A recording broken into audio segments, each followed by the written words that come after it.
The journey home had started with such relief. The brothers' sacks were full of grain. Their hearts were full of hope. Egypt, the land of their fear, was now behind them. Ahead of them lay the familiar road to Canaan, to their father, Jacob. Most importantly, Benjamin, their youngest brother, was with them. They had promised to bring him back safely. The easy rhythm of men walking toward home. They had faced the powerful ruler of Egypt and survived. They had even been treated with unusual kindness, feasting at his table. But then a cloud of dust appeared on the horizon.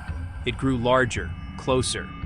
Joseph's steward, the very man who had filled their sacks, galloped toward them, his face a mask of fury. He accused them of repaying good with evil. He accused them of theft. A special cup, he claimed, the master's own silver cup, was missing. The brothers were stunned, their relief curdling into pure shock. They were so certain of their innocence that they made a rash and terrible vow. Whoever had the cup would die, and the rest would become slaves. One by one, the steward opened the sacks, starting with the eldest, Reuben. Reuben's sack, empty. Simeon's, empty. Levi's, empty. The search continued down the line, a slow, agonizing drumbeat of dread. Then he came to the last sack, the smallest one, Benjamin's. The steward reached inside and his hand stilled. There, gleaming in the harsh sunlight, was the silver cup. The hope that had filled their hearts just moments before was stolen away, replaced by the cold, heavy reality of the cup. Benjamin, their sweet, innocent brother, was a thief. They did not run. They did not abandon him. They tore their clothes, a gut-wrenching cry of despair. And in unison, they turned back toward the city. The road home had vanished. This was more than a search for a lost cup. This was a search for a lost heart. Joseph, the powerful Egyptian ruler, was orchestrating this entire painful scene. Years ago, these same men had seen his fear and had shown no mercy. They had cast him into a pit. They had sold him into slavery. They had returned to their father with a lie. Now Joseph needed to know, had those hearts changed? The silver cup was not the prize. The condition of his brothers' souls was. The test was perfectly designed. It echoed the past with chilling precision. Would they save themselves, walk away, and leave Benjamin to his fate, or stand together, a united front of broken, desperate men? As the silence in the great hall thickened, one man stepped forward. It was not Reuben, the firstborn. It was Judah, the fourth son.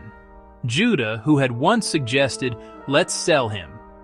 That same Judah now moved to the front, placing himself between the ruler of Egypt and the trembling Benjamin. His posture was not defiance, but deep, humble desperation. He was no longer a brash young man, but a leader forged in regret and loss. He began to speak.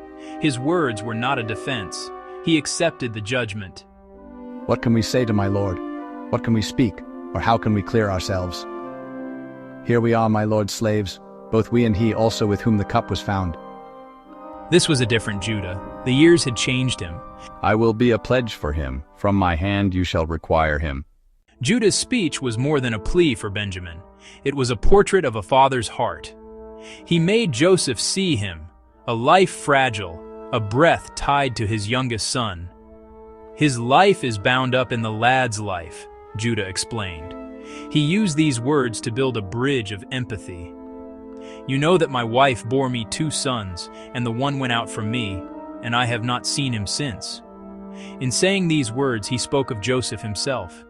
He described the wound that had never healed, the wound the brothers had inflicted. I cannot go back to my father if the boy is not with me. I cannot bear to see the evil that would find my father. The silver cup, hidden away in a sack of grain, was a tool of revelation. For years their true character had been concealed, living under a shadow of deceit. When the cup was found in Benjamin's sack, they did not scatter. They did not blame him. They tore their clothes as one. They returned to the city as one. The hidden cup had uncovered a hidden unity. Let your servant remain instead of the lad, a life for a life, a brother for a brother. For Joseph, this was everything, the moment he had waited and prayed for. Have everyone go out from me. And then he wept, so loudly the sound carried through the palace. He did not speak of vengeance, he spoke of grace. Do not be distressed. Do not be angry with yourselves. It was to save lives that God sent me ahead of you. Instead of punishment, he offered provision. Instead of anger, a divine perspective. He chose to forgive, to restore, to save them. He used his power to lift them up, not crush them. The brother they had thrown away was now the only one who could save them from famine, and he did so with an open, weeping heart. We may not find a silver cup in a sack of grain, but our lives are full of hidden cup moments. Will we stay silent, or will we speak up? Do we protect our schedule, or do we protect our friend? These are our hidden cups, opportunities disguised as problems. Will you choose love? The highest form of love protects and speaks for others. He did not defend himself, he defended Benjamin. Let me stand in the gap. Let me take the risk. Your well-being matters more than my comfort. Who in your life needs a Judah right now? You have a voice. Use it to build up, to defend, and to shelter. Your act of courage may break a cycle of pain. Remember Joseph's response. He met their greatest failure with his greatest grace. Forgiveness doesn't erase the past, but it redeems the future.